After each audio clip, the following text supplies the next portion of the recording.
Hi everyone, in front of me I've got Redmi 10 and let me share with you how to change video resolution on this device.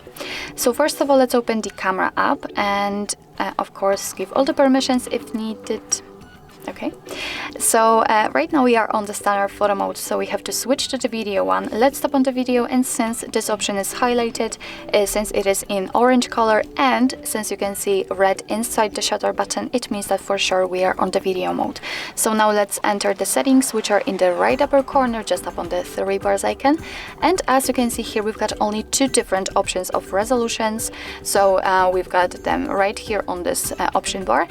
So right now we've got 1080p option with 30 frames per second applied. This option is marked and highlighted, so we can only switch to this one, 720p. And as you can see right now, actually it is immediately highlighted, so it means that it has been immediately and successfully applied, so your device will record videos in chosen resolution, but I highly recommend to switch to this one.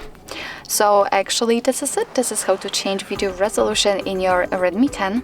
Thank you so much for watching. I hope that this video was helpful, and if it was, please hit the subscribe button and leave the thumbs up.